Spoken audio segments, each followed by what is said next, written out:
1626 Médias, la voix des jeunes qui vivent leur territoire. Bienvenue à tous et à toutes sur 1626 Médias, nous sommes au Castel Pub et je suis en compagnie de Colin Deschamps. Bonjour Colin. Salut Utah, et puis merci de me recevoir. On va commencer par une citation de Kant qui a dit « La musique est la langue des émotions ». Bah, moi je pense qu'on peut pas dire mieux, mais déjà cette citation je l'adore. Ensuite ça me fait rire que ce soit toi qui l'as dit, c'est parce qu'on a souvent parlé de philo au lycée. Ouais. Et ouais, non, moi je pense que c'est vraiment ça. C'est-à-dire que quand on fait de la musique qu'on va pas très bien, même si on fait une musique qui n'a rien à voir dans l'ambiance, c'est vraiment un exutoire, quoi. Et je trouve que sur scène un concert est vraiment réussi quand le public se retrouve en stase autant que les musiciens, quoi. Et quand t'as un partage comme ça, ouais, je pense que la musique c'est la langue des émotions, c'est vrai. Alors après c'est pas la seule langue des émotions, mais en tout cas c'en est une. Nickel, parfait comme réponse.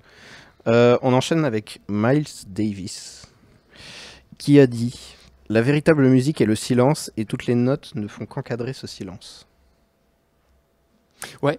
Alors en vrai ça je trouve ça grave intéressant, mais je sais pas dans quel contexte il a dit ça peut être interprété de plein de manières différentes.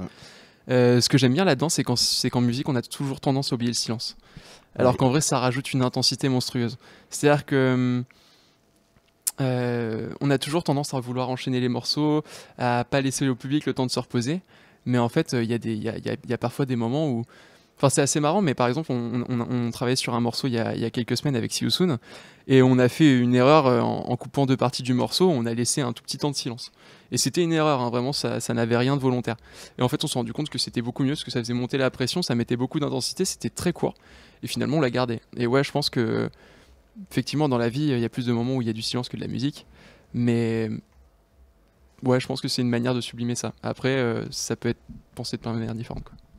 Nickel. Et pour la dernière citation,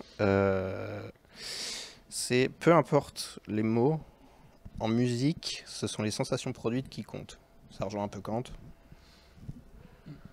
T'en penses quoi ? Je suis moins d'accord avec celle-là, même si je vois bien ce qu'il veut dire. Enfin, je comprends un peu ce qu'il veut dire. En fait, je suis d'accord avec ça, effectivement. En musique, ce qui est important, c'est vraiment la manière dont on va percevoir le son, dont on va prendre plaisir à écouter ou non. Mais les mots ont quand même une importance, surtout chez certains artistes. Il y a quand même des artistes à message, hein. Surtout aujourd'hui, que ce soit L'Homme Pâle, Angèle, etc. Stromae, c'est toute une génération de chanteurs à message, quoi. Et ils sont pas neutres. Ils font pas de la musique pour faire de la musique. Voilà, même Val qui dit ça, je trouve qu'il transmet quand même des choses pour juste avoir envie de s'amuser dans sa musique.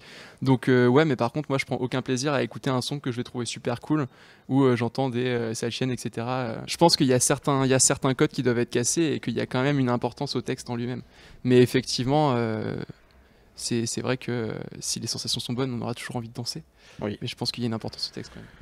Nickel. Est-ce que tu as un message à faire passer avant de terminer ? J'espère qu'on va pouvoir se retrouver sur scène très vite. Et merci pour l'invitation. Merci d'avoir accepté et à bientôt sur 1626 Médias. 1626 Médias, la voix des jeunes qui vivent leur territoire.